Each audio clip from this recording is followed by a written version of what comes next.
Here's today's First Word Daily Devotion. April the 28th, we turn our attention to Judges chapter 2 and 3. And notice this, verse 2, right away, "But you have not obeyed my voice. What is this that you have done?" This is after, of course, the angel of the Lord went up from Gilgal to Bochim, and he said, "I brought you up from Egypt.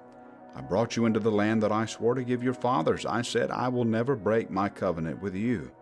And you shall make no covenant with the inhabitants of the land. You shall break down their altars.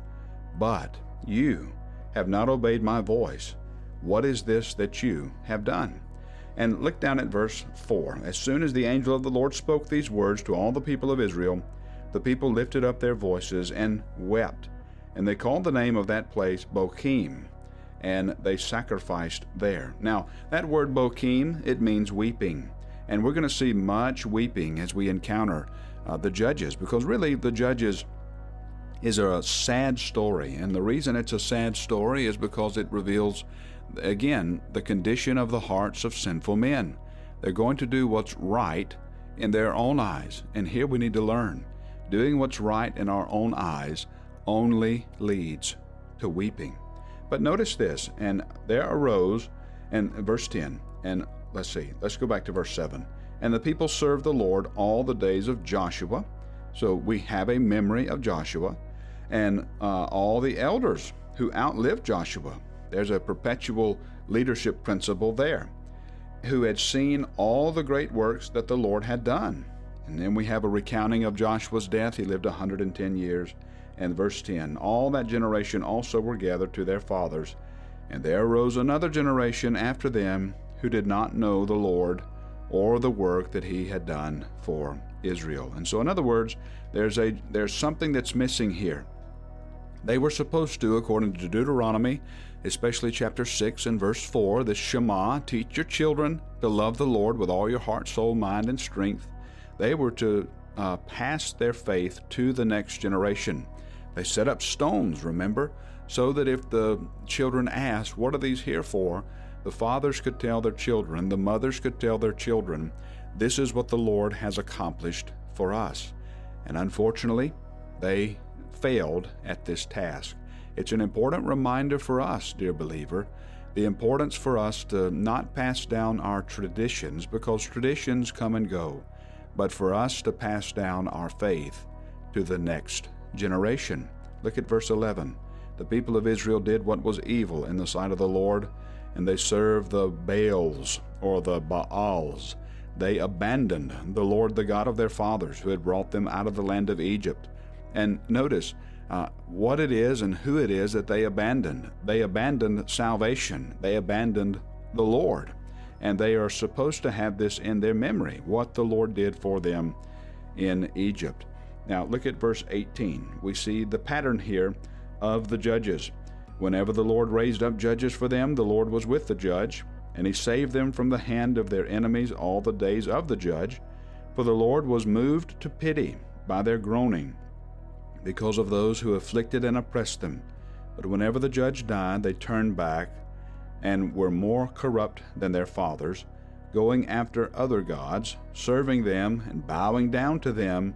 They did not drop any of their practices or their stubborn ways." Now look at verse 7 in Judges 3.